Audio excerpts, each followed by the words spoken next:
Hello students, বৈরাগ্য শিক্ষানিকেতন চ্যানেলে তোমাদের স্বাগত জানিয়ে আজকে আমার আলোচনার বিষয় বহুরূপী গল্প। দশম শ্রেণীর পাঠ্যপুস্তকে অন্তর্ভুক্ত দশম শ্রেণীর সিলেবাসের অন্তর্গত সুবোধ ঘোষের লেখা বহুরূপী গল্পটি আমি এই ভিডিওতে আলোচনা করব। এই বহুরূপী গল্প আলোচনার প্রথমে বলে রাখি যে বহুরূপী সম্বন্ধে আমাদের ধারণা খুব স্বচ্ছ নয়। আমরা অল্প সময়ের জন্য বহুরূপীকে দেখি এবং তাকে কীভাবে দেখি না, তিনি নানা রকম রূপ ধরে মুখে রংচং মেখে তিনি বহু রূপ দেখিয়ে মানুষকে মুগ্ধ করছেন, মানুষকে আনন্দ দান করছেন, আর তার বিনিময়ে সামান্য কিছু পয়সা তার উপার্জন হচ্ছে। অর্থাৎ বহুরূপী সামান্য পয়সা উপার্জনের জন্য এক ধরনের ভিক্ষাজীবী মানুষ, এমনই আমাদের ধারণা বা আমাদের অনেকের ধারণা। কিন্তু আমরা জানি না যে এই বহুরূপী চরিত্রেও নানা গুণ আছে। এই বহুরূপীরাও যে বড় মাপের শিল্পী, তাদের শিল্পী সত্তা আমাদের অধরা থেকে যায়, আমরা কখনো সেই দিকে দৃষ্টিপাত করি না বা সে কথা ভাবিও না। সুবোধ ঘোষ এই বহুরূপী গল্পে বহুরূপী চরিত্রে সেই শিল্পী সত্তা যা বিরাজ করছে সেইটিকে উদ্ঘাটন করেছেন, সেটিকে তুলে এনেছেন। এখানে হরি নামে একটি বহুরূপীর কথা আমরা পেয়েছি, যে হরি বহুরূপী তার শিল্পী সত্তাকে জীবনের প্রধান বিষয় হিসাবে স্বীকার করে নিয়েছে। তার শিল্পী সত্তা তাকে অন্য কাজ করতে দেয় না। তার শিল্পী সত্তা তার অন্তরকে এক নতুন আলোক দান করেছে। হরিবহুরূপীর চরিত্র বিশ্লেষণ করার সূত্রে বা হরিবহুরূপীর চরিত্র বিশ্লেষণ করতে করতে আমরা যেন বহুরূপীদের জীবন কাহিনী অনেকটা জানতে পারি। তা দশম শ্রেণীর সিলেবাসের অন্তর্গত এই বহুরূপী গল্প, সুবোধ ঘোষের লেখা বহুরূপী গল্পটি আলোচনা সূত্রে চলো হরিবহুরূপীর পরিচয় বা হরিবহুরূপীর চরিত্রের পরিচয় জানার সূত্র ধরে আমরা বহুরূপীদের জীবন কাহিনী কিছুটা জেনে নিই। তাহলে চলো ভিডিও শুরু করি।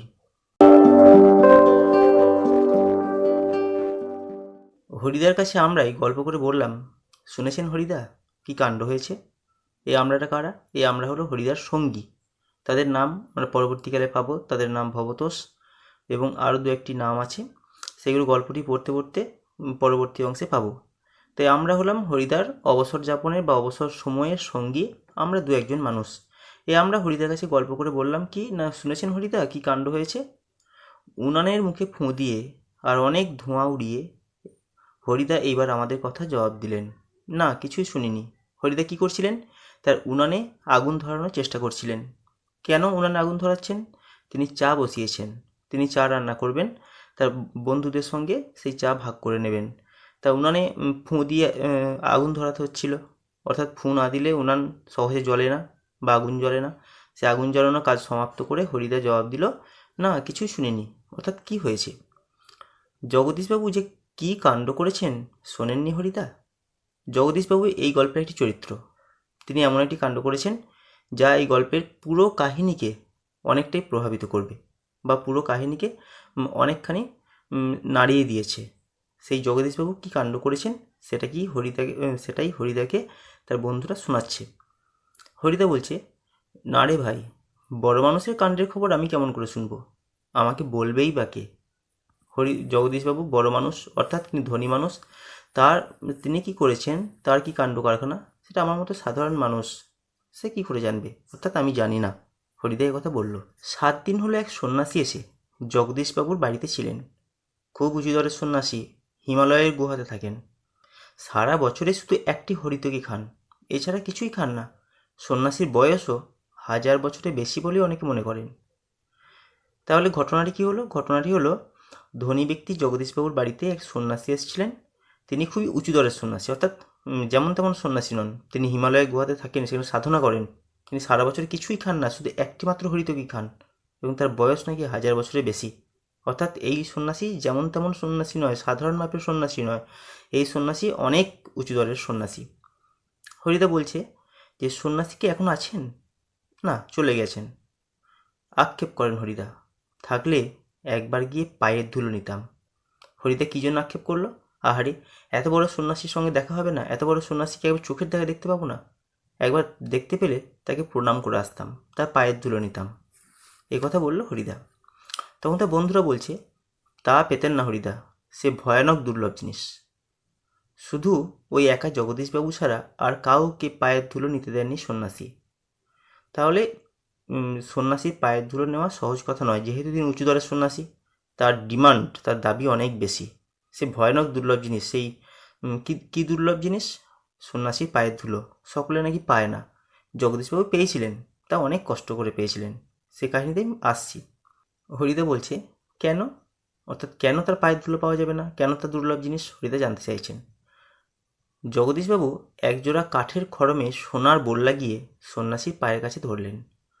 তখন বাধ্য হয়ে সন্ন্যাসী পা এগিয়ে দিলেন, নতুন খড়ম পরলেন, আর সেই ফাঁকে জগদীশবাবু পায়ের ধুলো নিয়েছিলেন। কি অদ্ভুত কথা! সন্ন্যাসী কাউকে পায়ের ধুলো দেন না। তিনি উঁচুদরের সন্ন্যাসী। তার পায়ের ধুলো পাওয়া এমন সৌভাগ্য সকলের কর্ম নয়, সকলের সেই সৌভাগ্য নেই। জগদীশবাবু তাই একটি ট্রিক করেছিলেন, একটি চালাকি করেছিলেন। কি করেছিলেন না, কাঠের খড়ম বানিয়ে দিয়েছিলেন সন্ন্যাসীর জন্য এবং তাতে সোনার বোল লাগিয়েছিলেন। যেমন তেমন কাঠের খড়ম নয়, সোনার বোল লাগানো, অর্থাৎ দামি কাঠের খড়ম।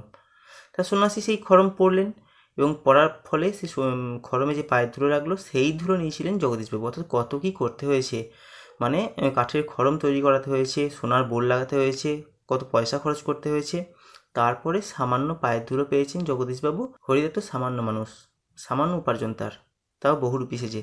হরিদা কী করে সেই পায়ের ধুলো পাবে? তখন হরিদা বলছে, বাহ, এ তো বেশ মজার ব্যাপার।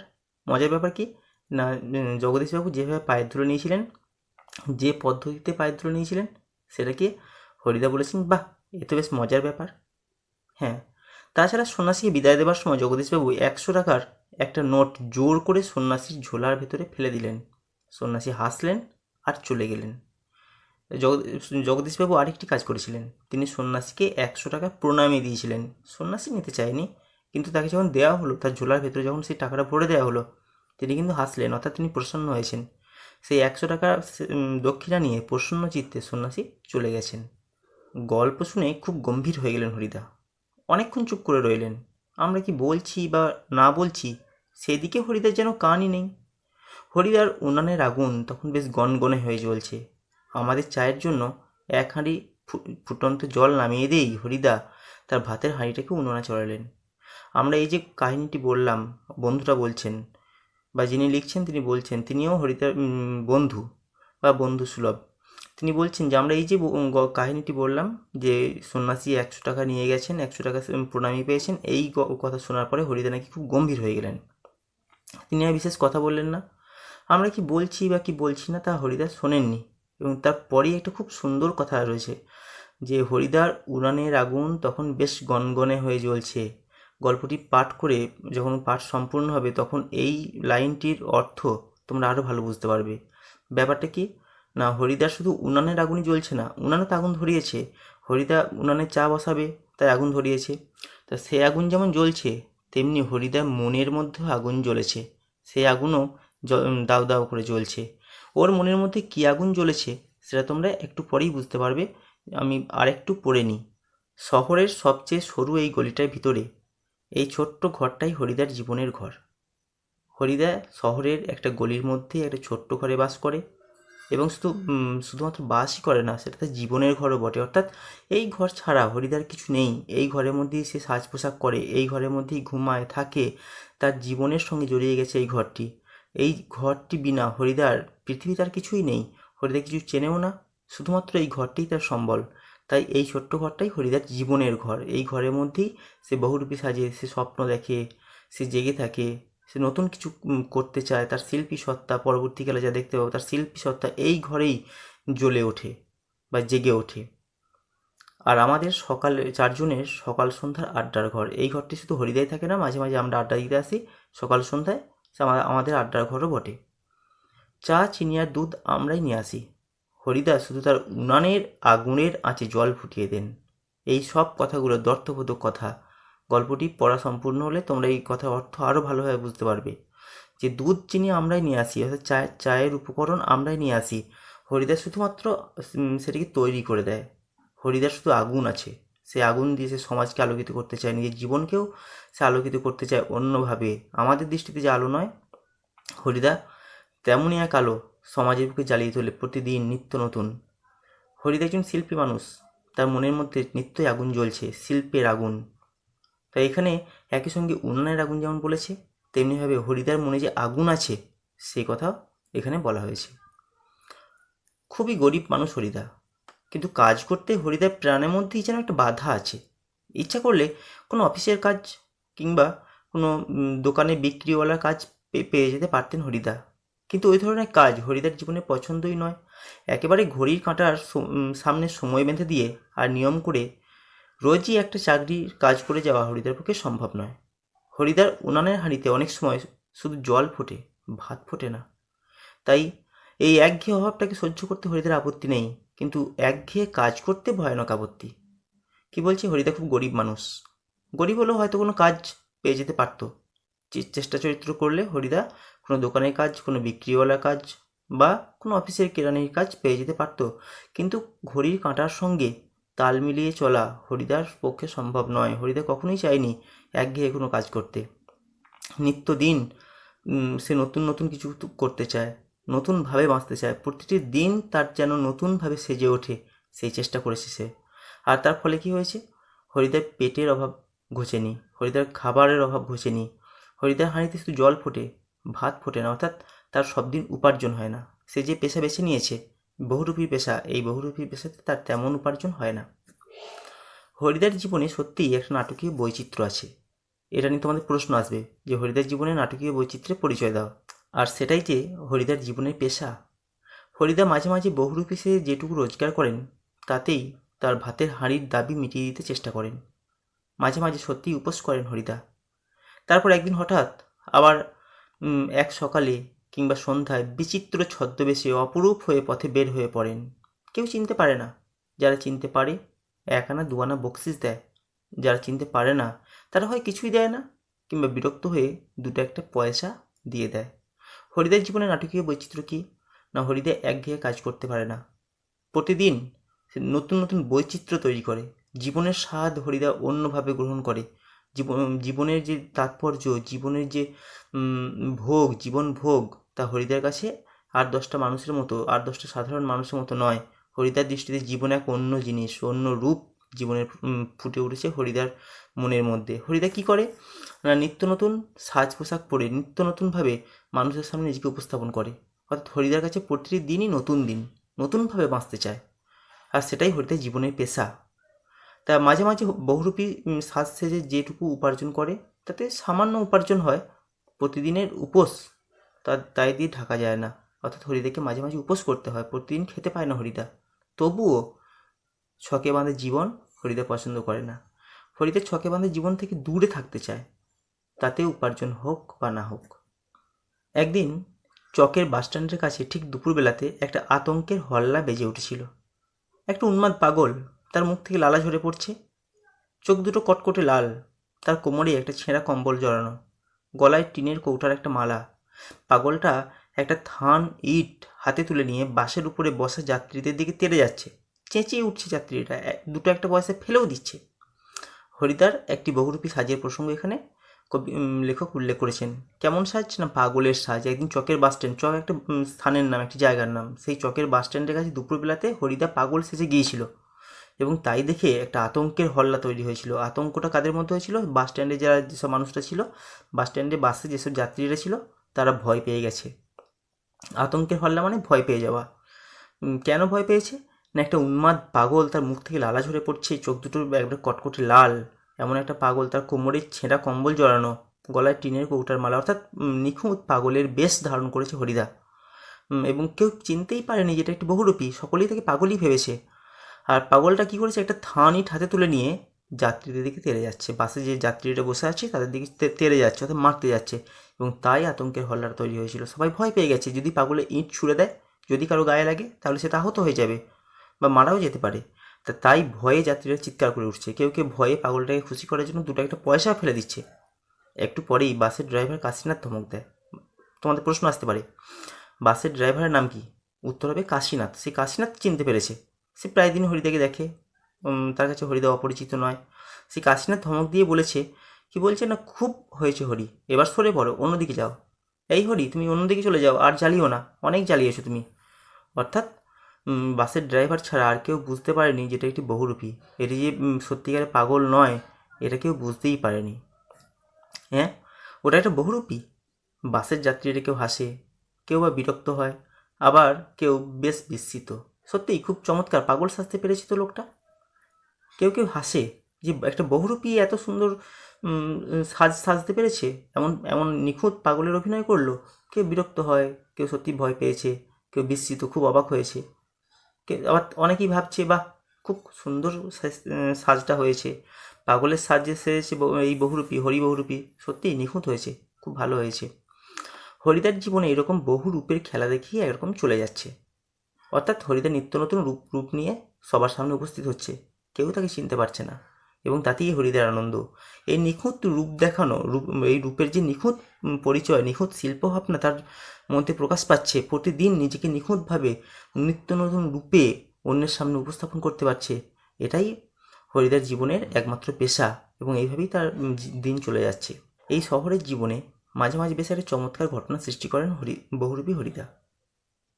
সন্ধ্যার আলো সবেমাত্র জ্বলেছে, দোকানে দোকানে লোকজনের ব্যস্ততা আর মুখরাতাও জমে উঠেছে। হঠাৎ পথের উপর দিয়ে ঘুঙুরের মিষ্টি শব্দ রুমঝুম করে বেজে বেজে বেজে চলে যেতে থাকে। এক রূপসী বাইজি প্রায় নাচতে নাচতে চলে যাচ্ছে। শহরে যারা নতুন এসেছে তারা দুই চোখ বড় বড় করে তাকিয়ে থাকে, কিন্তু দোকানদার হেসে ফেলে, হরির কাণ্ড। হরিদা মাঝে মাঝে বাইজি সাজে, কোনো কোনো দিন বাইজি সেজে শহরের মানুষের দৃষ্টি বিভ্রম ঘটায়। শহরের একঘেয়ে জীবনে, শহরের ব্যস্ততা ভেদ করে কখনো কখনো যেন সময়কে স্থির করে দেয়, সময়কে থামিয়ে দেয়। পথ চলতি মানুষটা অবাক দৃষ্টিতে তাকিয়ে থাকে, এত সুন্দর একটা বাইজি শহরের রাস্তা দিয়ে হেঁটে চলে যাচ্ছে। সকলে যেন মোহের অঞ্জন, মোহের কাজল বা মায়ার কাজল চোখে যেন লেগে যায়। এক জায়গায় থেমে গিয়ে অবাক দৃষ্টিতে সেই বাইজিকে দেখতে থাকে। শুধুমাত্র দোকানদার চিনে ফেলে, দোকানদার বলে এটা হরির কাণ্ড, অর্থাৎ একমাত্র হরি এরকম কাণ্ড করতে পারে। হ্যাঁ, এটা একটা বহুরূপী নাকি? কারো কারো মুগ্ধ চোখের মোহভঙ্গ হয়, আর যেন বেশ একটু হতাশ্বরে প্রশ্ন করে ওঠে। অর্থাৎ যারা অবাক বিস্ময়ে দেখছিল, একটি বাইজিকে দেখছিল, একটি সুন্দরী রূপসী নারীকে দেখছিল, যাদের মোহের কাজল চোখে লেগে গিয়েছিল, সময়ের ব্যস্ততা ভুলে যারা দাঁড়িয়ে পড়েছিল একটা বাইজিকে দেখার জন্য, তারা অনেকটাই হতাশ হয়ে পড়ে, তাদের মোহভঙ্গ ঘটে দোকানদারের কথায়। কারণ দোকানদার যখন বলেছে যে এটা একটি বাইজি, তখন যে মোহ অঞ্জন, যে মোহের আবেশ তৈরি হয়েছিল তাদের মনে, সেই দর্শকের মনে, সেই মোহ ভঙ্গ হয়ে যায়। বাইজির ছদ্মবেশে সেদিন হরিদার রোজগার মন্দ হয়নি, মোট 8 টাকা 10 আনা পেয়েছিলেন। প্রশ্ন আসবে, বাইজির ছদ্মবেশ নিয়ে হরিদা কত টাকা উপার্জন করেছিলেন? উত্তর হবে 8 টাকা 10 আনা। আমরাও দেখেছিলাম এক একটা দোকানের সামনে গিয়ে দাঁড়াচ্ছে সেই রূপসী বাইজি, মুচকি হেসে আর চোখ টিপে একটা ফুল সাজিয়ে এগিয়ে দিচ্ছে। অর্থাৎ নিখুঁত একটা নারীর সাজ নিয়েছে এই হরিবহুরূপী একটি নারী বা একটা বাইজি, যেরকমভাবে তার দর্শকদের মানে মোহগ্রস্ত করে, এই পুরুষ হয়েও নারীর সেই নিখুঁত বেশ ধারণ করেছিল হরিবহুরূপী। একটা ফুল সাজি অর্থাৎ যে একটা ফুল রাখার পাত্র, যে পাত্রে ফুল রাখে সেটিকে বলা হয় ফুল সাজি। সেই ফুল সাজি মানুষের দিকে বা দোকানদারের দিকে এগিয়ে দিচ্ছিল, আর দোকানদার কী করছিল, সিকি তুলে নিয়ে বাইজির হাতে বা বাইজির ফুল সাজিতে ফেলে দিচ্ছিল। এভাবে হরিদা সেদিনে মোট 8 টাকা 10 আনা রোজগার করেছিল। কোনোদিন বাউল, কোনোদিন কাপালিক, কখনো বোঁচকা কাঁধে বুড়ো কাবুলিওয়ালা, কখনো হ্যাট কোট প্যান্টুলুন পরা ফিরিঙ্গি কেরামিন সাহেব। তাহলে হরিদা সব দিনই যে বাইজি সাজে, সব দিনই যে পাগল সাজে তেমন নয়। কোনো কোনো দিন বাউল সাজে, কোনো দিন কাপালিক সাজে, কখনো বা কাবুলিওয়ালা সাজে। কাবুলিওয়ালা কেমনভাবে সাজে? কাঁধে বোঁচকা বা পুঁটলি বা ঝোলা রেখে দেয়, কারণ কাবুলিওয়ালা ব্যবসা করে, সেই ব্যবসায়ী কাবুলিওয়ালার সাজে। কখনো কোট প্যান্টুলুন পরে ফিরিঙ্গি অর্থাৎ ইংরেজ কেরামিন সাহেব সাজে। একবার পুলিশ সেজে দয়ালবাবু লিচু বাগানের ভিতরে দাঁড়িয়েছিলেন হরিদা। প্রশ্ন আসবে, কার লিচু বাগান? দয়ালবাবু লিচু বাগানে হরিদা একদিন পুলিশ সেজে দাঁড়িয়েছিল। স্কুলের 4টে ছেলেকে ধরেছিলেন, সেই ছেলেরা লিচু পাড়তে এসেছিল বা লিচু কুড়াতে এসেছিল, সেই ছেলেগুলোকে পুলিশ হরিদা সেদিন ধরেছিলেন। ভয়ে কেঁদে ফেলেছিল ছেলেগুলো, পুলিশ ধরেছে তাই ছেলেগুলো ভয়ে কেঁদে গেছে। আর স্কুলের মাস্টার এসে সেই নকল পুলিশের কাছে ক্ষমা চেয়েছিলেন, এবারের মতো মাফ করে দিন ওদের। মাস্টারমশাই তিনিও হরিদাকে চিনতে পারেননি, হরিদাকে সত্যিকারের পুলিশ ভেবে তিনি মাপ চেয়েছেন ওই ছেলেদের হয়ে, অর্থাৎ তার ছাত্রদের হয়ে মাস্টারমশাই হরিদার কাছে মাপ চেয়েছে, পুলিশ ভেবেছিল। কিন্তু 8 আনা ঘুষ নিয়ে তারপর মাস্টারের অনুরোধ রক্ষা করেছিলেন সেই নকল পুলিশ হরিদা। সেদিন মাস্টারমশাইয়ের কাছে 8 আনা ঘুষ নিয়েছিলেন, অর্থাৎ মাস্টারমশাইকেও তার দৃষ্টি বিভ্রম ঘটিয়ে দিতে পেরেছিলেন এই সামান্য শিক্ষিত বা অল্প শিক্ষিত মানুষ সেই হরিদা। মাস্টারমশাইও সেই পুলিশ বা নকল পুলিশকে চিনতে পারেনি সেদিন, পরদিন অবশ্য স্কুলের মাস্টারমশাই জানতে বাকি থাকেনি কাকে তিনি 8 আনা ঘুষ দিয়েছিলেন। অর্থাৎ মাস্টারমশাই পরের দিন জেনেছেন যেটা আদৌ সেটা পুলিশ ছিল না, হরিবহুরূপী ছিল। কিন্তু মাস্টারমশাই একটুও রাগ করেননি, বরং একটু তারিফই করলেন। বাহ, সত্যি খুব চমৎকার পুলিশ সেজেছিল হরি। মাস্টারমশাই ভালো মানুষ। মাস্টারমশাই হরিদার উপর রাগ করেনি, বরং একটু প্রশংসা করেছে। সত্যিই তো ভালো সাজ সেজেছিল, সত্যিকারের পুলিশ মনে হচ্ছিল, তাই মাস্টারমশাই প্রশংসা করেছিলেন। আজ এখন কিন্তু আমরা ঠিক বুঝতে পারছি না হরিদা এত গম্ভীর হয়ে কী ভাবছেন। সন্ন্যাসীর গল্পটা শুনে কি হরিদার মাথার মধ্যে নতুন কোনো মতলব ছটফট করে উঠেছে? অর্থাৎ যে সন্ন্যাসীর প্রসঙ্গ গল্পে প্রথমে এসছে, সেই সন্ন্যাসীর কথা শুনে হরিদা কি নতুন কোনো মতলব এসেছে, নতুন কোনো সাজবে বা নতুনভাবে আগামীকাল নিজেকে উপস্থাপন করবে, এমন কোনো ভাবনা তার হরিদার মনের মধ্যে এসছে কিনা তাই নিয়ে প্রশ্ন তৈরি হয়েছে, বা তাই নিয়ে ভাবছেন এই গল্পটি লিখছেন যিনি, সেই বন্ধুটি। ঠিকই, আমাদের সন্দেহ মিথ্যা নয়। হরিদা বললেন, আজ তোমাদের একটা জবর খেলা দেখাবো। অর্থাৎ হরিদা সত্যিই নতুন কিছু ভাবনা ভেবেছে। হরিদা তার বন্ধুদের বলেছেন, তোমাদের আজ একটা নতুন জবর খেলা, মানে এক নতুন এবং জবরদস্ত, জবর মানে জবরদস্ত, এটি বাংলা শব্দ নয়, তাই জবর খেলা দেখাবো। অর্থাৎ তাদের একটা সাংঘাতিক রকমের খেলা, সাংঘাতিক রকমের অভিনয় তোমাদের আজ দেখাবো আমি। আমাদের দেখিয়ে আপনার লাভ কি হরিদা? আমাদের কাছ থেকে একটা সিগারেটের চেয়ে বেশি কিছু তো পাবেন না। অর্থাৎ বন্ধুরা বলছে যে আমাদের খেলা দেখিয়ে কী হবে, আমরা তার পয়সা দিতে পারবো না, তা আমরা তো খুব বেশি হলে প্রশংসাসূচক একটা সিগারেট দেবো, তাই নিয়ে আপনার আর কী হবে? তখন হরিদা বলছে, না ঠিক তোমাদের দেখাবো না, আমি বলছি তোমরা সেখানে থেকো, তাহলে দেখতে পাবে। কোথায়? তখন হরিদা বলছে, আজ সন্ধ্যায় জগদীশবাবুর বাড়িতে। অর্থাৎ জগদীশবাবুর বাড়িতে আজ হরিদা খেলা দেখাবে, এবং তার বন্ধুদের অনুরোধ করছেন যে তারা যেন সেখানে থাকে, তাহলে তাদেরও সেই খেলাটা দেখানো যাবে। হঠাৎ জগদীশবাবুর বাড়িতে খেলা দেখাবার জন্য আপনার এত উৎসাহ জেগে উঠলো কেন? বন্ধুরা প্রশ্ন করছে যে এই জগদীশবাবুকেই খেলাটা দেখাতে হবে কেন? আপনি তো অন্য কাউকে দেখাতে পারেন। হরিদা হাসেন, মোটা মতন কিছু আদায় করে নেব, বুঝতেই তো পারছো। পুরো দিনটা রূপ ধরে ঘুরে বেরিয়েও 2-3 টাকা বেশি হয় না। একবার বাইজি সেজে অবশ্য বেশি কিছু পাওয়া গিয়েছিল, কিন্তু ওতেই বা কী হবে? জগদীশবাবু ধনী মানুষ, তাই জগদীশবাবুর কাছে মোটা রকম কিছু আদায় করা যাবে। অর্থাৎ জগদীশবাবুর কাছে বেশ বেশি টাকা আদায় করা যাবে। সারাদিন ধরে ঘুরে বেরিয়েও সামান্য উপার্জন হয়, 2-3 টাকার বেশি হয় না। বাইজি সেজে একদিন বেশি হয়েছিল, কিন্তু তাও তো প্রতিদিন হয় না। তা আজকে না হয় জগদীশবাবুর কাছ থেকে মোটা টাকা আমি উপার্জন করে নেব। ঠিকই বলেছেন হরিদা। সপ্তাহে বড়জোর একটা দিন বহুরূপী সেজে পথে বের হন হরিদা, কিন্তু তাতে 7 দিনেই পেট চালাবার মতো রোজগার হয় না। হরিদা দেখো, হরিদা যেরকমভাবে অফিসের কাজ করে না, নিয়ম বেঁধে কোনো কাজ করতে চায় না, তেমনি বহুরূপীর কাজটাও কিন্তু হরিদা নিয়ম মতো করে না। প্রতিদিন কিন্তু সে বহুরূপী সাজে না, প্রতিদিন পথে নামে না। 2-1 দিন তার ইচ্ছা মতো, তার মর্জি মতো এই বহুরূপী সাজে, এবং 2-1 দিনই সে পথে নামে, 2-1 দিনই উপার্জন করে। যা উপার্জন হয় তাতে কিন্তু সপ্তাহে বা সারা সপ্তাহে খরচ করার মতো টাকা উপার্জন হয় না। অর্থাৎ সপ্তাহে সব দিন তার পেট ভরে খাওয়া হয় না, মাঝে মাঝে উপোস দিতে হয় সপ্তাহে। হরিদা বলেন, না, এবার আর কাঙালের মতো হাত পেতে বকশিস নেওয়া নয়, এবারে মারিত হাতি লুটিত ভাণ্ডার, একবারই যা ঝেলে নেব তাতে আমার সারা বছর চলে যাবে। অর্থাৎ জগদীশবাবুর কাছ থেকে তিনি এত টাকা উপার্জন করবেন, তাতে তাতে 2-1 দিনের নয়, সারাটা বছরের উপার্জন তার হয়ে যাবে। কি বলছেন না, এবার মারিত হাতি লুঠিত ভাণ্ডার। অর্থাৎ তিনি যদি মারেন বা শিকার করেন তাহলে হাতি শিকার করবেন, অর্থাৎ বড় প্রাণী শিকার করবেন। আর লুঠিত ভাণ্ডার, অর্থাৎ লুট যদি করেন তা ছোটোখাটো লুট নয়, তিনি ভাণ্ডার লুট করবেন। অর্থাৎ মানে এগুলো কিছু নয়, এগুলো হাতি মারা বা ভাণ্ডার লুট এই কথা হরিদা বলছেন না। তিনি বলছেন তিনি এত টাকা উপার্জন করবেন যা তার জীবনের সর্বোচ্চ উপার্জন হয়ে উঠবে। কি বলছে, একবারই যা ঝেলে নেব তাতে আমার সারা বছর চলে যাবে, অর্থাৎ সারা বছরের উপার্জন তিনি করে ফেলবেন এই একবার জগদীশবাবু বাড়ি থেকে, অর্থাৎ আজকে জগদীশবাবু বাড়ি থেকে। কিন্তু সে কী করে সম্ভব? জগদীশবাবু ধনী মানুষ বটেন, কিন্তু বেশ কৃপণ মানুষ। হরিদাকে একটা যোগী সন্ন্যাসী কিংবা বৈরাগী সাজতে দেখে কত আর খুশি হবেন জগদীশবাবু? আর খুশি হলেই বা কত আনা বকশিস দেবেন? 5 আনা বেশি তো নয়। জগদীশবাবু বড়লোক বটে, জগদীশবাবু ধনী মানুষ বটে, কিন্তু এই সামান্য হরিদাকে, সামান্য বহুরূপী হরিদাকে তিনি আর কত বকশিস দেবেন? তিনি খুশি হয়ে হয়তো সামান্য কিছু দিতে পারেন, 5 আনার বেশি তিনি কখনোই দেবেন না। তিনি কৃপণ মানুষ, কার্পণ্য করতে তিনি ওস্তাদ মানুষ। তা তিনি নিশ্চয়ই হরিদার চাহিদা মতো, হরিদার দাবি মতো সারা বছরের খরচ বা সারা বছরের খোরাক তিনি দেবেন না। বন্ধুরা রীতিমতো সন্দেহ প্রকাশ করছে। হরিদা যে বললো যে সারা বছরের মতো উপার্জন করে নেবে এই জগদীশবাবুর বাড়ি থেকে, সেটি সম্ভব না। হরিদা বলেন, তোমরা যদি দেখতে চাও তবে আজ ঠিক সন্ধ্যাতে জগদীশবাবু বাড়িতে থেকো। হরিদা বললেন, তোমরা যদি দেখতে চাও যে আমি কি করতে পারি, আমি আজকে কেমন টাকা উপার্জন করব, তা যদি দেখতে চাও তাহলে তোমরা জগদীশবাবুর বাড়িতে যেও, সন্ধ্যাবেলায় যেও, আমিও সন্ধ্যাবেলায় যাব। আমরা বললাম, থাকবো।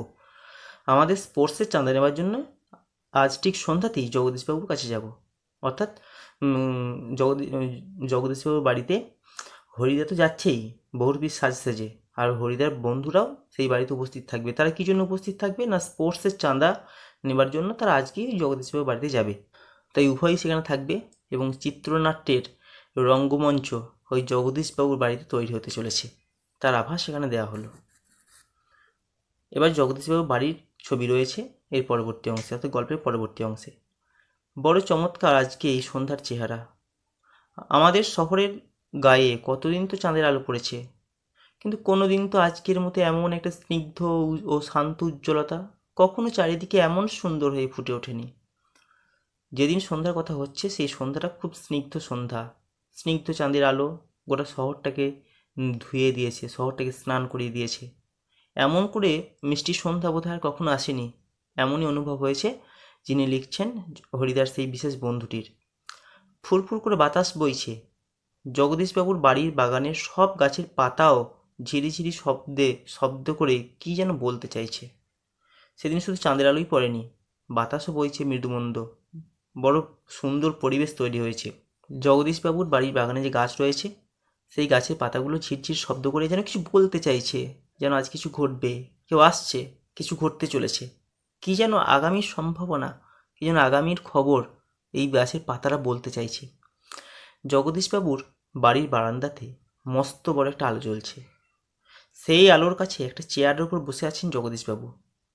সাদা মাথা, সাদা দাড়ি, সৌম্য শান্ত ও জ্ঞানী মানুষ জগদীশবাবু। আমরা আমাদের স্পোর্টসের চাঁদার খাতাটিকে জগদীশবাবুর হাতে তুলে দিয়ে দাঁড়িয়ে আছি।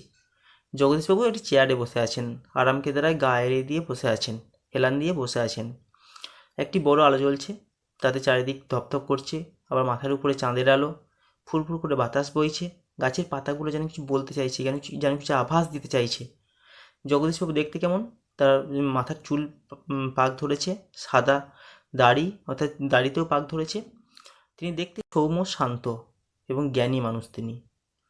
তিনি স্পোর্টসের চাঁদার খাতাটিকে হাতে নিয়ে দেখছেন এবং হরিদার যে বন্ধুরা, অর্থাৎ গল্পের লেখক এবং তার সঙ্গীরা, তাঁরা দাঁড়িয়ে আছেন। চমকে উঠলেন জগদীশবাবু। বারান্দার সিঁড়ির দিকে তাকিয়ে জগদীশবাবুর দুই বিস্মিত চোখ অপলক হয়ে গেল। অর্থাৎ এমন কিছু দেখেছেন যাতে জগদীশবাবু চমকে উঠেছেন। কি দেখেছেন? না, আমরাও চমকে উঠেছি বই কি, আশ্চর্য হয়েছি, একটু ভয়ও পেয়েছি।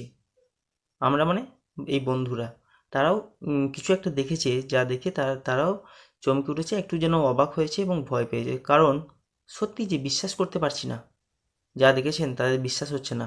সিঁড়ির কাছে এসে যে দাঁড়িয়েছে সে কি সত্যিই হরিদা? ও চেহারা কি সত্যিই কোনো বহুরূপী হতে পারে? জটাজুটোধারী কোনো সন্ন্যাসী নয়, হাতে কমণ্ডলু নেই, চিমটি নেই, মৃগচর্মের আসনও সঙ্গে নেই, গৈরিক সাজও নেই। আদুর গা, তার উপর একটি ধপধপে সাদা উত্তরীয়, পরনে ছোট বহরেরই সাদা থান। অর্থাৎ জগদীশবাবুর বাড়িতে সিঁড়ির কাছে দাঁড়িয়ে আছেন এক সন্ন্যাসী। হরিদা বলেছিলেন বটে যে আজকে তিনি জগদীশবাবুর বাড়িতে আসবেন, খেলা দেখাবেন, কিন্তু তার বন্ধুদের সন্দেহ হচ্ছে, না না, এ হরিদা নয়, কী করে হরিদা হবে? এর কোনো জটা নেই। অর্থাৎ হরিদা যে সাজ পোশাক করে আসবে বলেছিল, কই সাজ পোশাক? এবং এই যে সন্ন্যাসী, একে তো মিথ্যা কোনো সন্ন্যাসী মনে হচ্ছে না, একে তো কোনো বহুরূপী মনে হচ্ছে না। কোনো জটা নাই, হাতে কমণ্ডলু নাই, চিমটে নাই। কমণ্ডলু মানে তাতে গঙ্গা জল থাকে, গঙ্গা জল রাখার পাত্র হচ্ছে কমণ্ডলু। এবং চিমটে নেই, মৃগচর্ম অর্থাৎ হরিণের চামড়ার আসন সঙ্গে নেই, গৈরিক সাজ নেই। যা দেখে আমরা সন্ন্যাসীকে চিনতে পারি, সন্ন্যাসী যে সাজ পোশাক, সেই সাজ পোশাক এই মানুষটির মধ্যে নেই যিনি সিঁড়ির কাছে দাঁড়িয়ে আছেন। তিনি কেমন দেখতে? না, আদুর গা, কিছু পরেননি গায়ে, খোলা গা, তার উপর একটি ধপধপে সাদা উত্তরীয়, শুধু গায়ে একটি উত্তরীয় জড়িয়ে রেখেছেন। পরনে ছোট বহরের একটি সাদা থান এবং সামান্য এই পোশাক, একটি মাত্র কাপড় পরে আছেন, থান পোশাক বা থান ধুতি পরে আছেন, গায়ে একটি উত্তরীয় নিয়েছেন, সাদা গা এবং খোলা গা, গায়ে কিছুমাত্র অলংকার নেই, কোনো পোশাক আশাক নেই। মাথায় ফুরফুর করে উঠছে শুকনো সাদা চুল, ধুলো মাখা পা, হাতে একটা ঝোলা। সেই ঝোলার ভিতরে শুধু একটা বই, গীতা। গীতা বের করে কী যেন দেখলেন সে আগন্তুক, তারপর নিজের মনেই হাসলেন। হরিবহুরূপী যে আসতে পারে, হরিবহুরূপী যে এরকম চমৎকার সাজ পোশাক পরতে পারে, বা এই যে মানুষটি সত্যিই হরিবহুরূপী, এই বিশ্বাস তার বন্ধুদের মধ্যে তৈরি হয়নি। তারা কি মনে করছে, এটা কখনোই হরিদা নয়, হরিদা হতেই পারে না। এইরকম সাজ পোশাক, এরকম সন্ন্যাসীর সাজ হরিদার হতেই পারে না।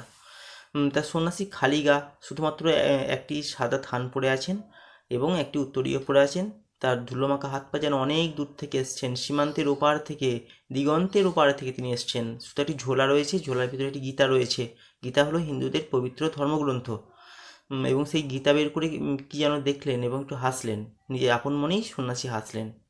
আগন্তুক এই মানুষটি যেন এই জগতের সীমার ওপার থেকে হেঁটে হেঁটে চলে এসেছেন।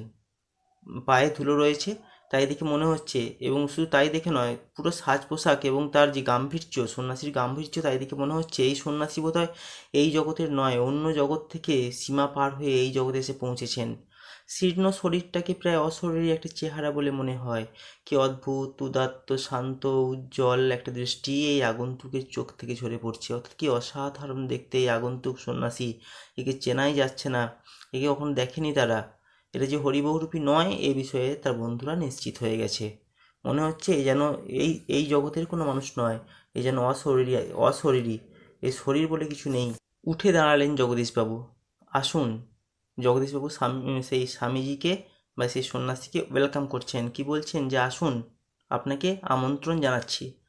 আগন্তুক হাসেন। আপনি কি ভগবানের চেয়ে বড়? আগন্তুক হেসে বলছেন জগদীশবাবুকে, আপনি কি ভগবানের থেকে বড়? জগদীশবাবু কিছু ভেবে বলেন, কেন, কেন আপনি এ কথা বলছেন মহারাজ? আমি মহারাজ নই, আমি এই সৃষ্টির মধ্যে এক কণা ধুলি, কিন্তু আপনি বোধহয় 11 লক্ষ টাকার সম্পত্তির অহংকারে নিজেকে ভগবানের চেয়েও বড় বলে মনে করেন, তাই ওখানেই দাঁড়িয়ে আছেন, নেমে আসতে পারছেন না। আমাকে সাদর সম্ভাষণ জানানোর জন্য আপনার নেমে আসা দরকার ছিল, কিন্তু আপনি অর্থের অহংকারে আমাকে আমাকে উপরে রাখছেন।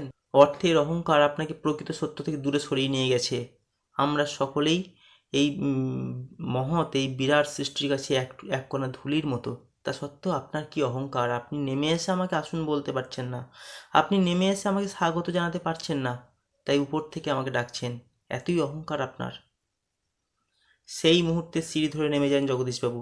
আমার অপরাধ হয়েছে, আপনি রাগ করবেন না। জগদীশবাবু তার ভুল বুঝতে পেরেছেন। তিনি সন্ন্যাসীর কাছে ক্ষমা চাইছেন যে সন্ন্যাসীজি, সাধুজি, আমার ভুল হয়ে গেছে, আমাকে ক্ষমা করে দিন। আগন্তুক আবার হাসেন। আমি বিরাগী, রাগ বলে কোনো রিপু আমার নেই। সেটা ছিল একদিন, সেটা পূর্বজন্মের কথা। বিরাগী শব্দের অর্থ হলো যার রাগ নেই, রাগবিহীন। তাই আগন্তুক বলছেন যে না না, আমি রাগ করব কেন, আমার তো রাগই নেই, আমি তো বিরাগী, আমি তো সন্ন্যাসী। রাগ যেমন নেই, প্রেম ভালোবাসা আমার জীবনে নেই। আমি শাশ্বত সত্যকে চোখের সামনে উপলব্ধি করতে চাই, শাশ্বত সত্যকে উপলব্ধি করতে চেয়ে আমি ঘর ছেড়েছি, আমি রাগ ছেড়েছি, আমি লোভ কামনা বাসনা শূন্য আমি। হ্যাঁ, ছিল নিশ্চয়ই। আমি একদিনই সন্ন্যাসী হইনি। যেদিন সন্ন্যাসী ছিলাম না, সেদিন আমার রাগ ছিল, প্রেম ভালোবাসা কামনা সব ছিল। আজকে তা নেই, আজ আমি সব থেকে মুক্ত। জগদীশবাবু বলছেন, বলুন এখন আপনাকে কীভাবে সেবা করব? বিরাগী বলছেন, ঠান্ডা জল চাই, আর কিছু চাই না। জগদীশবাবু সন্ন্যাসীর সেবা করতে চান, কিন্তু বিরাগী কিছুই নেননি, কিছু চাইল না, ঠান্ডা জল চাইলেন। ঠান্ডা জল খেয়ে হাঁপ ছাড়েন বিরাগী। এদিকে ভবতোষ আমার কানের কাছে ফিসফিস করে, দেখো একটা নাম পাচ্ছ, ভবতোষ, এটি হচ্ছে হরিবহুরূপী বা হরিদার একটি বন্ধুর নাম। সে আমার কানের কাছে ফিসফিস করে, না না, হরিদা নয়, হতেই পারে না, অসম্ভব, হরিদার গলার স্বর এরকমই নয়। অর্থাৎ শুধু সাজ পোশাকেই নয়, গলার স্বরও এত গাম্ভীর্যপূর্ণ নয়। হরিদার শিক্ষা দীক্ষা এত বেশি নেই যে এত সুন্দর সুন্দর, এত মিষ্টি করে কথা বলবে, এত দার্শনিক সত্য, এত দার্শনিক তত্ত্ব কথা তিনি জগদীশবাবুকে বলবেন, এই হতে পারে না, এ হরিদা নিশ্চয়ই নয়। বিরাগী বলেন, পরম সুখ কাকে বলে জানেন? সব সুখের বন্ধন থেকে মুক্ত হয়ে যাওয়া। অর্থাৎ পরম সুখ হলো ঈশ্বরের সান্নিধ্য লাভ করা। টাকা পয়সার সুখ কখনো সুখ হতে পারে না। সম্পদের সুখ মানুষের মনে অহংকার নিয়ে আসে এবং শাশ্বত সত্য পরম করুণাময় ঈশ্বরের কাছ থেকে দূরে সরিয়ে নিয়ে যায়, তা কখনো প্রকৃত সুখ আমাদের দেয় না। তাই পরম সুখ হলো ঈশ্বরের সান্নিধ্য, ঈশ্বরের নৈকট্য লাভ করা। সব কিছু বন্ধন থেকে মুক্ত না হলে তো ধর্মকর্ম হয় না। সব কিছুর বন্ধন থেকে মুক্ত হতে পারলে তবেই একাত্মভাবে ঈশ্বরের সাধনা করা যায়। সেটাই হলো প্রকৃত সুখ, পরম সুখ। ভবতোষের কানের কাছে মুখ এগিয়ে দিয়ে অনাদি বলে, শুনছো তো? এসব ভাষা কি হরিদার মুখের ভাষা হতে পারে? আরেকটি নাম পাচ্ছ, অনাদি। ভবতোষ, অনাদি, দুই বন্ধুর নাম। সেই অনাদি বলছে যে শুনছো হরিদা, তিনি এত শিক্ষিত মানুষ নন, এত দার্শনিক কথা তিনি বলবেন কি করে? না না, এ আমাদের হরিদা হতে পারে না, এটা সত্যিই কোনো সন্ন্যাসী মানুষ। জগদীশবাবু ততক্ষণে সিঁড়ির উপরে বসে পড়েছেন। বোধহয় বিরাগীর পা স্পর্শ করার জন্য তার হাত দুটো ছটফট করতে শুরু করেছে। জগদীশবাবু বলেন, আমার এখানে কয়েকটা দিন থাকুন বিরাগীজি, আপনার কাছে এটা আমার প্রাণের অনুরোধ। দুই হাত জোর করে বিরাগীর মুখের দিকে তাকিয়ে থাকেন জগদীশবাবু। জগদীশবাবু সন্ন্যাসীকে অনুরোধ করছেন, হে বিরাগীজি, দয়া করে আমার এখানে দুদিন থাকুন। আপনি থাকলে আমার জীবন ধন্য হয়ে যাবে। আপনার মতো সন্ন্যাসী, আপনার মতো সাধুজির দেখা পেলে, সাধুজির সেবা করতে পারলে আমার ইহ জীবনের সার্থকতা, আমার ইহ জীবন অনেক পুণ্য অর্জন হবে। বিরাগী হাসেন। বাইরে খোলা আকাশ থাকতে আর ধরিত্রীর মাটিতে স্থান থাকতে আমি এক বিষয়ের দালান বাড়িতে থাকবো কেন বলতে পারেন? ঈশ্বর এত বড় পৃথিবী তৈরি করেছেন, এই সুবিপুল আকাশ তৈরি করেছেন। এই আকাশ আমার সামিয়ানা, পায়ের নিচে থাকা এই পৃথিবী, এই আমার স্থান। এই এত বৃহৎ, এত মহতের আশ্রয় ছেড়ে দিয়ে আমি সামান্য এই দালান কোঠা বাড়িতে থাকবো? আমি সামান্য আপনার এই পাকা বাড়িতে থাকবো? কেন থাকবো? ঈশ্বর কি আমার জন্য কিছুমাত্র কার্পণ্য করেছেন? এই শশা গড়া পৃথিবী, শশা গড়া ধরণী, এই আমার স্থান, এই আকাশ আমার ছাদ, আর সেই সব ছেড়ে দিয়ে আপনার ছোট্ট ঘরে কি আমাকে স্থান দেবেন? আমি কেন থাকবো বলতে পারেন? এ কথা বলছেন বিরাগীজি। বিরাগীজি, জগদীশবাবু গলার স্বরের আবেদন করুণ হয়ে ছলছল করে। জগদীশবাবুর কথা বলতে পারছেন না, তিনি শুধু একটি শব্দ উচ্চারণ করেন, বিরাগীজি, দয়া করুন আমাকে। এটা যেন বলতে চেয়েছেন, কিন্তু বলে শেষ করতে পারেননি। বিরাগী বলেন, না, আপনার এখানে জল খেয়েছি যথেষ্ট। পরমাত্মা আপনার কল্যাণ করুন, কিন্তু আপনার এখানে থাকা আমার পক্ষে সম্ভব নয়। হরিদা কি বলছেন?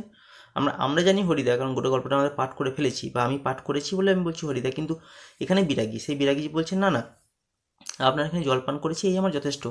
আপনাকে আমি আশীর্বাদও করছি, পরমাত্মা ঈশ্বর আপনার মঙ্গল করুন, কিন্তু আপনার কাছে থাকা সম্ভব নয়। আপনি বিষয়ে মানুষ, এই বিষয়ী মানুষের সঙ্গে সন্ন্যাসীর থাকা মানায় না। সন্ন্যাসী, তার জন্য ঈশ্বর রয়েছে, ঈশ্বরের সাধনাই তার জীবনের পরম ধর্ম। কিন্তু আপনি বিষয়ে মানুষ, আপনি সম্পদের চিন্তা করেন, আপনি তো ঈশ্বর পথে মানুষ নন, তাই আপনার সাথে সহাবস্থান আমার পক্ষে সম্ভব নয়। জগদীশবাবু এবার বলছেন, তবে অন্তত কিছু একটা আজ্ঞা করুন। যদি আপনাকে কোনো, অর্থাৎ জগদীশবাবুর কথা আর শেষ হলো না। তিনি কিছু দিতে চাইছেন বিরাগীকে, কিন্তু বিরাগী বলছে, না না, আমি যার কাছে পড়ে আছি তিনি আপনার চেয়ে কম কিছু নয়, কাজে আপনার কাছে আমার তো চাইবার কিছুই দরকার হয় না। সাধকের কাছে ঈশ্বরই পরম সম্পদ, সেই ঈশ্বরকে ত্যাগ করে আমি আপনার কাছে চাইব কেন? আপনারা কতটুকু ক্ষমতা? যদি চাইতেই হয় আমি ঈশ্বরের কাছে চাইব। ঈশ্বর আপনার থেকে অনেক বড়, আমার থেকে তো অনেক বড়। সেই ঈশ্বরের কাছে চাওয়ার অনেক কিছু আমার আছে, আর এবং চাইতে হলে ঈশ্বরকেই চাইব, ধন নয়, সম্পদ নয়। ঈশ্বরের কাছে আমি দয়া দয়া চাইব, তাঁর দয়া লাভ করলে জীবনের সব পাওয়া হয়ে যায়। তাই আপনার কাছে কিছু আমার চাওয়ার দরকার পড়ে না, আপনার সম্পদে আমার কোনো প্রয়োজন নেই। তখন জগদীশবাবু বলছেন, তবে কিছু উপদেশ শুনিয়ে যান বিরাগীজি, নইলে আমি শান্তি পাবো না। এখন জগদীশবাবু কিছু দিতে না পেরে তার মন বড় অশান্ত। তিনি বলছেন যে আমি শান্তি পাবো না, কিছু উপদেশ তো দিয়ে যান আমাকে। বিরাগী তখন বলছেন, ধন জন যৌবন কিছুই নয় জগদীশবাবু, ওসব হলো সুন্দর সুন্দর এক একটি বঞ্চনা। মন প্রাণের সব আকাঙ্ক্ষা নিয়ে শুধু সেই একজনের আপন হতে চেষ্টা করুন, যাকে পেলে এই সৃষ্টির সব ঐশ্বর্য পাওয়া হয়ে যায়। আচ্ছা, আমি চলি। বিরাগী কি বললেন? বললেন, ধন জন যৌবন এসব তুচ্ছ ক্ষণিকের মায়া মাত্র, এগুলো চিরস্থায়ী নয়। চিরস্থায়ী, সত্য বা শাশ্বত সত্য হলো পরম করুণাময় ঈশ্বর। আপনি এই বঞ্চনার মোহে ডুবে আছেন, কিন্তু এই বঞ্চনা আপনাকে দুঃখ দেবে। আপনাকে একদিন সব ছেড়ে সেই করুণাময়ের পদতলায় গিয়ে আশ্রয় নিতে হবে। তাই এই বঞ্চনা থেকে, এই সম্পদের মায়া থেকে মুক্ত হতে হবে, মনকে মুক্ত রাখতে হবে। যদি সেই একজনকে, অর্থাৎ পরম করুণাময় ঈশ্বরকে লাভ করা যায় জীবনে, তাহলেই বোধহয় সব পাওয়া হয়ে যায়। আপনি সেই চেষ্টা করুন, সম্পদের মোহ ত্যাগ করে, সম্পদের মায়া ত্যাগ করে সেই পরম করুণাময় ঈশ্বরের পদতলে নিজেকে আত্মসমর্পণ, আত্মদান করতে শিখুন। নিজের এই সম্পদের মায়াতে আর পড়ে থাকবেন না, সম্পদের মোহ থেকে মুক্ত হয়ে ঈশ্বরের পথে এগিয়ে চলুন। আপনি সাধক হয়ে উঠুন। সাধনাই বা ঈশ্বরের সাধনাই জীবনের পরম সম্পদ, তাই লাভ করা উচিত। জগদীশবাবু বলেন, আপনি একটা মিনিট থাকুন বিরাগীজি। জগদীশবাবু বিরাগীকে 1 মিনিটের জন্য অপেক্ষা করতে বললেন। সিঁড়ির উপরে অচঞ্চল হয়ে একটা মিনিট দাঁড়িয়ে রইলেন বিরাগী। আজকের চাঁদের আলোর চেয়েও স্নিগ্ধ একটা জ্যোৎস্না যেন বিরাগীর চোখ থেকে ঝরে পড়ছে। ভবতোষ ফিসফিস করে, না না, ওই চোখ কি হরিদার চোখ হতে পারে? অসম্ভব। এবার জগদীশবাবু অপেক্ষা করতে বলার পরে সত্যি অপেক্ষা করেছিলেন সেই বিরাগী। তার চোখ থেকে যেন জ্যোৎস্না ঝরে পড়ছে। চাঁদের আলোয় যে স্নিগ্ধতা রয়েছে তার থেকেও স্নিগ্ধ দুটি চোখ এই বিরাগীজির রয়েছে, এবং সেই চোখ থেকে যে জ্যোৎস্না ঝরে পড়ছে, ভবতোষ মোহিত হয়ে গেছে সেই চোখ দেখে। না না, ওই চোখ থেকে যে কিরণ, যে দীপ্তি ঝরে পড়ছে, ব্যক্তিত্বের যে অহংকার ঝরে পড়ছে ওই চোখ থেকে, ওটা হরিদাস চোখ হতে পারে না। ও নিশ্চয়ই বিরাগী, সত্যিই কোনো বিরাগী, কোনো সন্ন্যাসী মানুষ। এমনই মত তার বন্ধু ভবতোষের। জগদীশবাবু হাতে থলি, সেই থলির ভিতরে নোটের তারা। বিরাগীর পায়ের কাছে থলিটাকে রেখে দিয়ে ব্যাকুল স্বরে প্রার্থনা করেন জগদীশবাবু, এই প্রণামী, এই সামান্য 100 টাকা গ্রহণ করে আমাকে শান্তি দান করুন বিরাগীজি। আপনার তীর্থ ভ্রমণের জন্য এই টাকা আমি দিলাম। এরপরে জগদীশবাবু ফিরে এসছেন এবং তিনি একটা টাকার থলি নিয়ে এসছেন। এই টাকা গিফট করতে চান, দান করতে চান তিনি, বা প্রণামী হিসাবে দান করতে চান বিরাগীকে। তিনি বিরাগীর তীর্থ ভ্রমণের জন্য 100 টাকা দিতে চাইলেন, কিন্তু বিরাগী কী করলেন? বিরাগী বললেন যে আমার বুকের ভিতরেই যে সব তীর্থ, ভ্রমণ করে দেখবার তো কোনো দরকার হয় না। অর্থাৎ বিরাগী টাকা নিলেন না। এই গোটা পৃথিবী, এই বিশ্ব ব্রহ্মাণ্ড সবই তীর্থক্ষেত্র। পরম করুণাময় ঈশ্বর পরম স্নেহবশে, পরম মমতাবশে এই ব্রহ্মাণ্ড তৈরি করেছেন। তাই সর্বত্র ঈশ্বরের উপস্থিতি। কোনো তীর্থে বা কোনো তীর্থক্ষেত্রে ভগবান অবস্থান করেন না, ভগবান সর্বত্র রয়েছেন, পঞ্চভূতে বিরাজ করছেন ঈশ্বর। তাই ঈশ্বর প্রাপ্তির জন্য, ঈশ্বর দর্শনের জন্য, সাধনার জন্য কোনো মন্দিরে যাওয়া দরকার হয় না। তুচ্ছ ঘাস পাতা, ফুল ফল, মানুষ, চতুর্পাশে সর্বত্র ঈশ্বরের অবস্থান, তিনি পঞ্চভূতে বিরাজ করছেন। তাই তীর্থ করার তার দরকার হয় না। তীর্থ করার জন্য এই 100 টাকা প্রণামী, সেটিও তার প্রয়োজন নেই। অর্থাৎ তিনি এই দান নিলেন না, প্রত্যাখ্যান করলেন। জগদীশবাবু বলছেন যে আমার অনুরোধ বিরাগীজি, অর্থাৎ আপনি এই দান গ্রহণ করুন।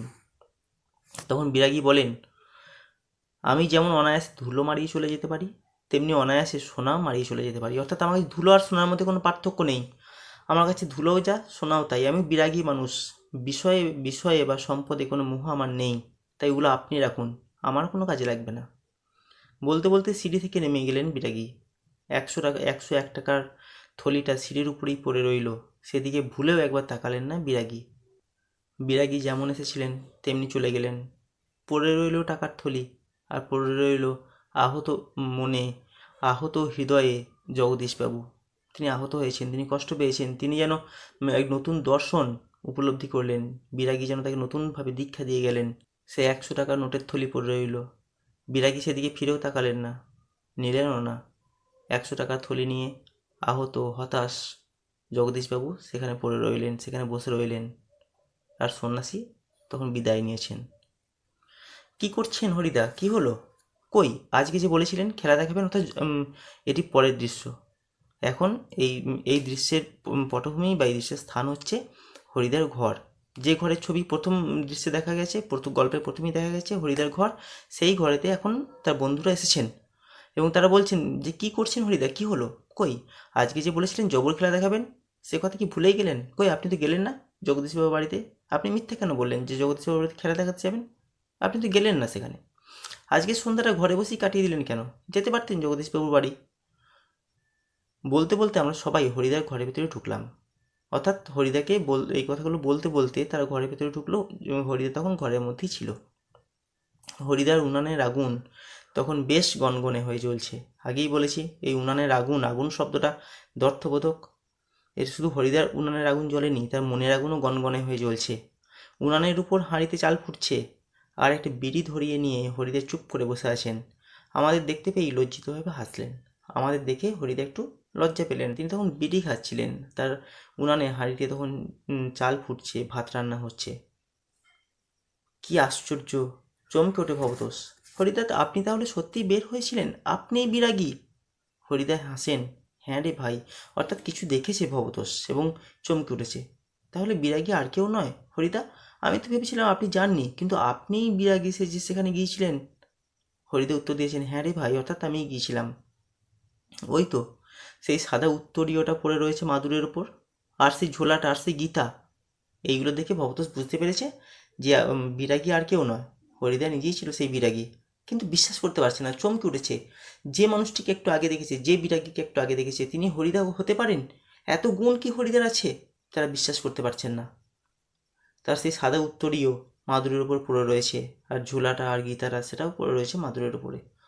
অনাদি বলে, এটা কি কাণ্ড করলেন হরিদা? জগদীশবাবু তো 500 টাকা সাধলেন, অথচ আপনি একেবারে খাঁটি সন্ন্যাসীর মতো সব তুচ্ছ করে সরে পড়লেন। অর্থাৎ হরিদা, আপনি বড় ভুল করে ফেলেছেন। আপনি তো আপনি যে বলেছিলেন যে আপনি অনেক টাকা উপার্জন করবেন জগদীশবাবুর বাড়ি থেকে, যে সারা বছর আপনার চলে যাবে, আপনার তো সুযোগ এসেছিল।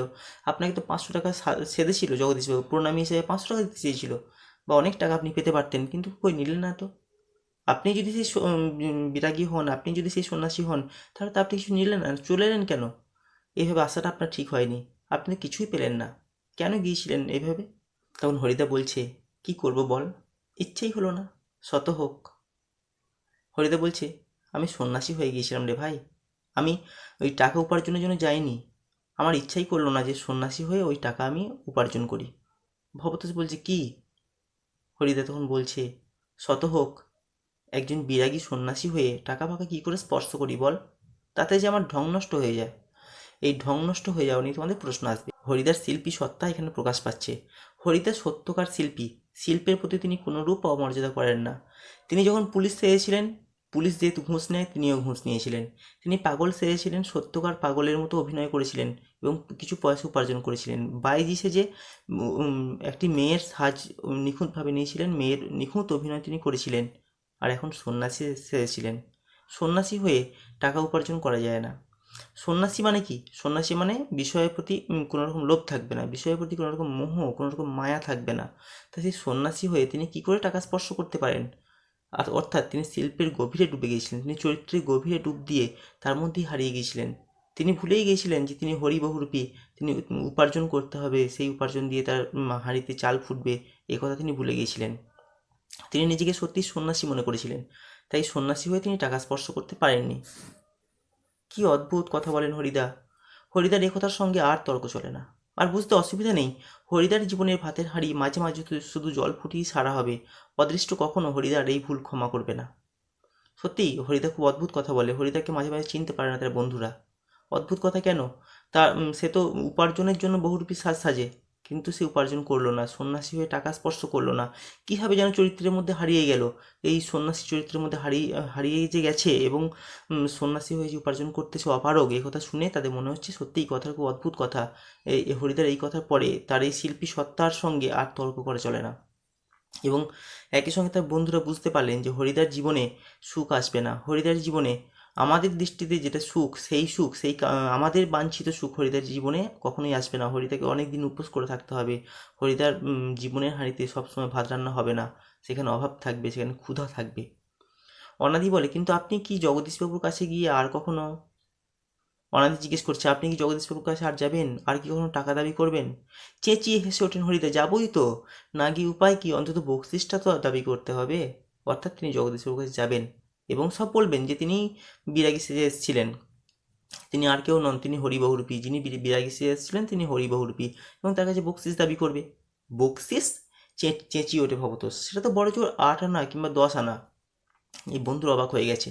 ভবতোষ চিৎকার করে উঠছে যে, তুমি বকশিস চাইতে যাবে? জগদীশবাবু তোমাকে 100 টাকা বা 500 টাকা দিতে চেয়েছিল, সেই টাকা তুমি ফেলে এসছো, সেই টাকা তুমি নাওনি, আর এখন যাবে কিনা বকশিস চাইতে ভিখারির মতো জগদীশবাবুর দয়ার দান গ্রহণ করার জন্য? আর কতই বা দেবেন তিনি? সেই 500 টাকা বা সেই 100 টাকা যাই তিনি দেবেন বলেছিলেন, সেটি তো আর দেবেন না। এখন হয়তো বড় জোর 8 আনা কিংবা 10 আনা দেবেন, খুব বেশি হলে, কিংবা তার থেকে কম দিতে পারেন। তাই বকশিস কথাটা শুনে জগদীশবাবুর কাছ থেকে বকশিস কথা শুনে ভবতোষ প্রচণ্ড বিস্মিত হয়ে গেছে, প্রচণ্ড অবাক হয়ে গেছে। এ কী বলছেন আপনি হরিদা? টাকাকে এভাবে অবহেলা করে ছেড়ে এসছেন, আর এখন বলছেন কিনা টাকা আনতে যাবেন, মানে জগদীশবাবুর কাছে গিয়ে টাকা দাবি করবেন? আপনি তো বেশি পাবেন না। হরিদা বিড়ি মুখে নিয়ে লজ্জিতভাবে হাসেন। কী আর করা যাবে বল, খাঁটি মানুষ তো নয়। এই বহুরূপী জীবনের বেশি কী আশা করতে পারে? কি সুন্দর দার্শনিক কথা বলছে এই হরিবহুরূপী। তিনি বলছেন, আমি খাঁটি মানুষ নই। খাঁটি মানুষ হলে একটিই রূপ থাকতো, কিন্তু আমি তো প্রতিদিন নিত্য নতুন রূপ নিই। খাঁটি মানুষের মতো জীবন তো আমার নয়। প্রতিদিন নানা রূপের খেলা দেখিয়ে এই বহুরূপী সাজ সেজে আমার দিন চলে। কালকে আমি সন্ন্যাসী হয়েছিলাম, তা সত্যিই কালকে সন্ন্যাসীই ছিলাম। যতক্ষণ সন্ন্যাসীর অভিনয় করেছি ততক্ষণ আমি সন্ন্যাসী, যখন পাগলের অভিনয় করি সত্যি আমি পাগল। আমি যে আসলে মানুষটা কি আমি নিজেও জানি না। আমি কোনো একটি মানুষ নই, আমি যেন অনেক মানুষের সম্মিলিত সমষ্টি, আমি যেন অনেক মানুষ মিলেমিশে যেন আমি হয়ে গেছি। তাই খাঁটি মানুষ আমি নই। তাই খাঁটি মানুষের মতো বেশি কিছু আশাও আমি করতে পারি না। আমি যেহেতু বহুরূপী সাজ নিই, তাই সেই বহুরূপী সাজ নিয়ে সামান্য যে উপার্জন হয় তাতেই আমাকে সন্তুষ্ট থাকতে হবে, এবং আমি সন্তুষ্ট। তাই খাঁটি মানুষের মতো আমি এর বেশি কিছু ভাবতে পারি না। এই ছিল বহুরূপী গল্পের আলোচনা।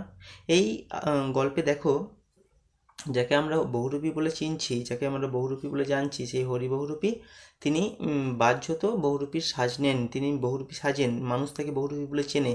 কিন্তু দেখো এখানে প্রথমেই যে সন্ন্যাসীর কথা এসছে, যিনি রং চং মেখে সুন্দর পোশাক পরে সন্ন্যাসী সেজে এসেছিলেন, দেখো তিনিই বহুরূপী হয়ে গেছেন। হরিদা কিন্তু সত্যকার মানুষ হয়ে তিনি সত্যিই খাঁটি মানুষ। তিনি যে চরিত্রের অভিনয় করেন সেই চরিত্রের মধ্যেই ঢুকে যান, সেই চরিত্রের মধ্যে ডুব দেন, এবং সেই চরিত্রের সঙ্গে প্রতারণা করতে পারেন না। কিন্তু যে সন্ন্যাসী এসেছিলেন গল্পের প্রথমে যাকে দেখতে পেয়েছি, যিনি টাকাকে অস্বীকার করতে পারেননি, যিনি টাকার লোভ ছাড়তে পারেননি, তিনি সন্ন্যাসী হতে পারেননি। তুলনামূলকভাবে বলতে পারি যে হরিবহুরূপী, সে বহুরূপী হওয়া সত্ত্বেও যখন সন্ন্যাসীর অভিনয় করেছে, হরিবহুরূপী সত্যিই সন্ন্যাসী হয়ে গিয়েছিল। সন্ন্যাসীর জীবন কেমন হওয়া উচিত, সন্ন্যাসী কেমন হওয়া উচিত, সন্ন্যাসীর দর্শন, সন্ন্যাসীর সব কিছু যেন হরিবহুরূপী চরিত্রে সুন্দরভাবে প্রকাশ পেয়েছে, হরিবহুরূপী সুন্দরভাবে প্রকাশ করেছেন। তাই ছিল আজকের আলোচনাটি তোমাদের কেমন লাগলো জানিও।